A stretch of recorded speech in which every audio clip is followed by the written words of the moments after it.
છે કે આદિમ જૂથની સમુદાયની કેટલી જાતિઓનો સમાવેશ થાય છે, તેમની કેટલી વસ્તી છે, કઈ જાતિનું વસ્તી વધુ છે? માનનીય અધ્યક્ષ શ્રી આદિમ જૂથ સમુદાયની તથ્યો ધરાવવાની જર્મની રાખીને તેમના જીવન સુધારો તેવા માટે અમારી ભૂપેન્દ્રભાઈ પટેલની સરકાર શ્વાસ ખૂબ પ્રયત્નો થયા છે, તે અગાઉની સરકારમાં થયા નથી. માનનીય ધારાસભ્ય શ્રી જવાળમાં કહેવા માગું છું કે હાલ આદિમ જૂથ સમુદાયની મુખ્ય 5 જાતિઓ છે. કોટવાળા પઠાણ કાયદા જેવી જાતિઓ છે જે 19 જિલ્લા 53 તાલુકા અને 757 ગામડામાં વસવાટ કરે છે. તેની વસ્તી 1,24,800 છે.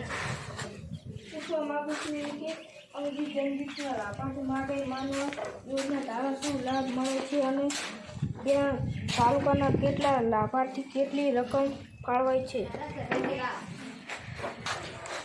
માન્ય મંત્રી શ્રી, હું આપણે પૂછવા માંગુ છું કે ચાલુ વર્ષ માત્ર ધામે પ્રવાસને ક્ષેત્રે કેટલા ખર્ચ કરવામાં આવેલ છે અને વર્લ્ડ હેરિટેજ પાટણ ખાતે માનનીય અધ્યક્ષ, આ વર્ષમાં સરકારના દ્વારા પ્રવાસ વર્ષ ઉજવણી નક્કી કરેલ છે.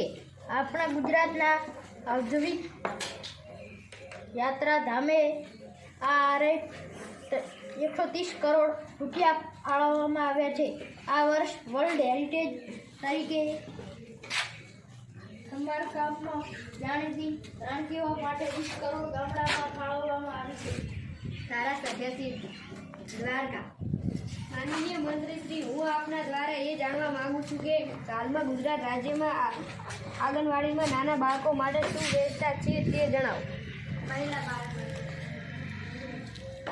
માનનીય અધ્યક્ષ શ્રી, માનનીય ધારાસભ્યના પ્રશ્નનો ઉત્તરમાં હું આપને એ જણાવવા માગું છું કે હાલમાં ગુજરાત રાજ્યના દરેક ગામમાં નાના બાળકોને પૂરતું પોષણ મળી રહે એવી તમામ વ્યવસ્થા સરકાર કરે છે, જેવી કે આંગણવાડીમાં સવારમાં ગરમ નાસ્તો, બપોરે ભોજન, અઠવાડિયામાં 2 વાર